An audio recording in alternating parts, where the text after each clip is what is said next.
Some think nostalgia for the 1950s and 1960s is overrated, and most generations feel like they were lucky to have grown up in the era they did. But I would argue that baby boomers may have been the luckiest of them all. So let's take a look back at why baby boomers were able to have more fun than any other generation.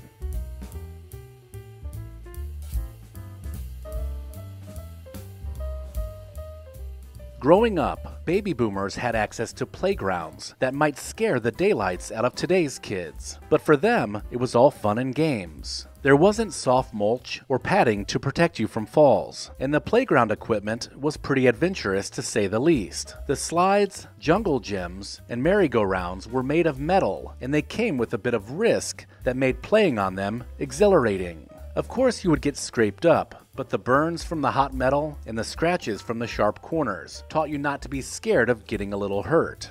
Falling and having the wind knocked out of you was just part of growing up, and these old playgrounds taught baby boomers many life lessons.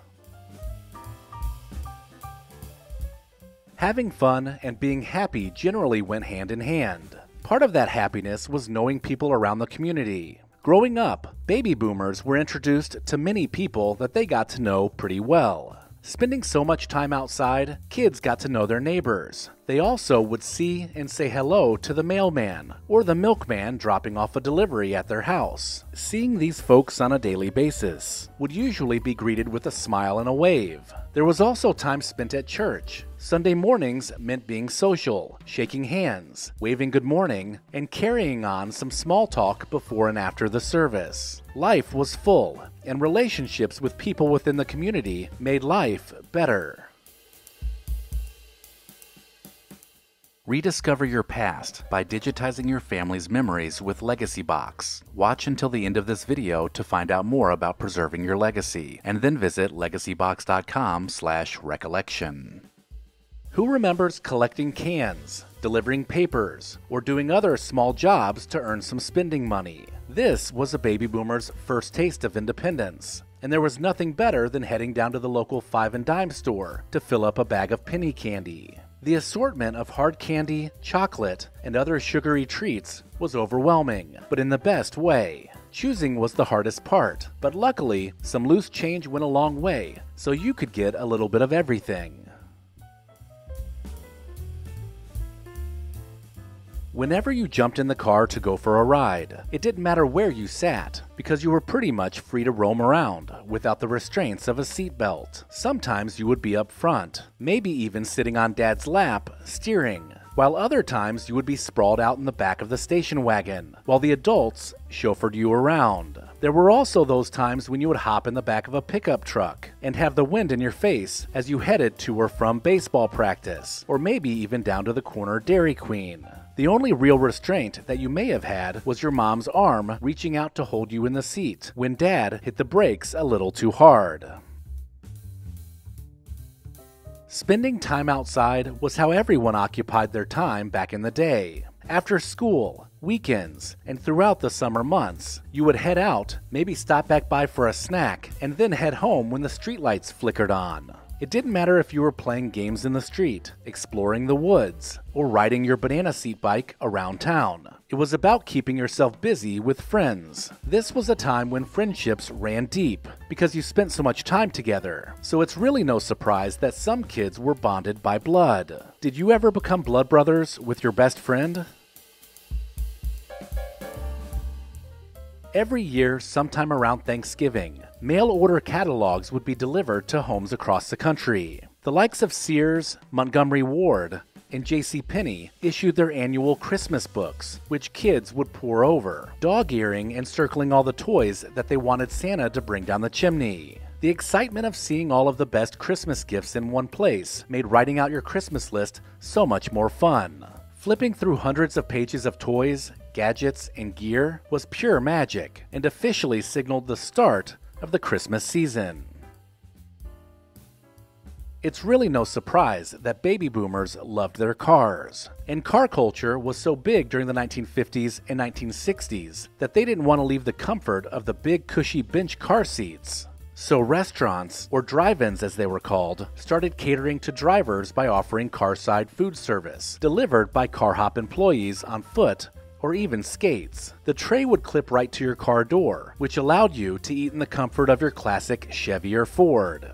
This drive-in concept was also found with movie theaters, which allowed you to pull into a spot, clip a small speaker to your door, and sit back and relax while enjoying a movie.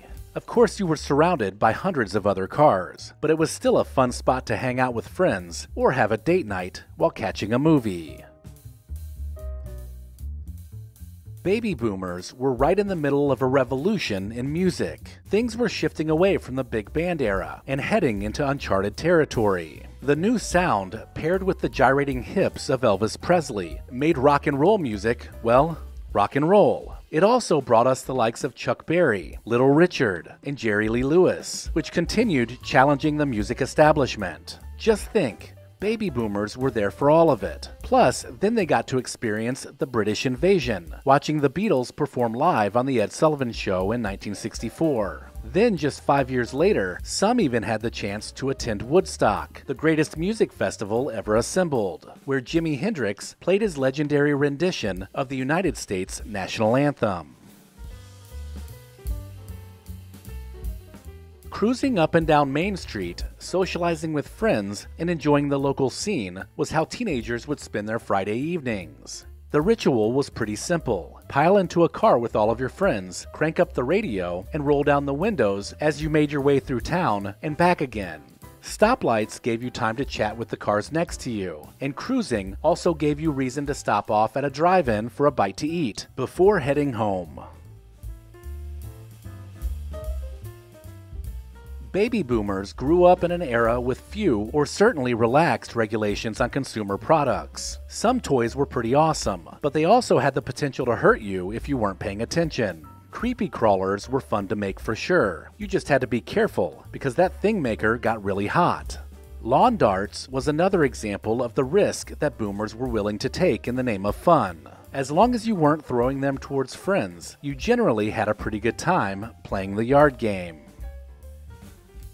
The 1960s was spent dreaming of outer space. People everywhere were mesmerized by it, and the space race gave us a sense of patriotism that brought us all together as a nation.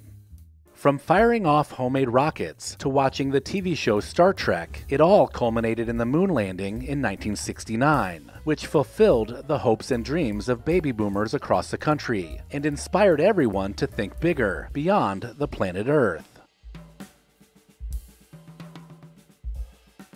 As baby boomers became teenagers and then became adults, smoking cigarettes was almost automatic. That's because smoking was ingrained in life. People smoked in their house, their car, at the airport, heck, even on airplanes. You could smoke in every restaurant, and even in the hospital waiting room. Smoking was universally accepted and widely advertised pretty much everywhere. Some baby boomers inhaled as much cigarette smoke as they did air, and it may have not been healthy by today's standards, but it was still considered fun to smoke back then. Think about it. All the icons of the day made smoking look cool, and that made teenagers want to smoke too. Let me know in the comments if I missed anything, and make sure to sign up for the Recollection Road newsletter using the link in the description.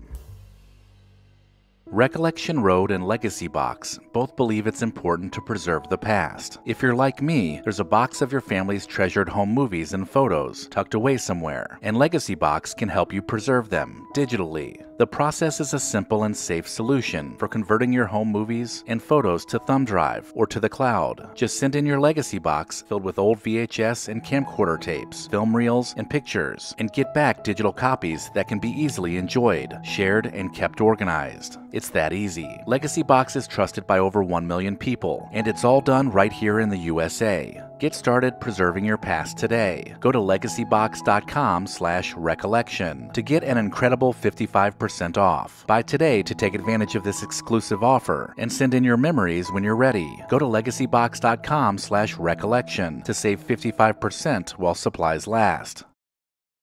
If you enjoyed this video, consider watching the other videos in this series. While you're at it, hit subscribe and share Recollection Road with someone you know. As always, thank you so much for watching.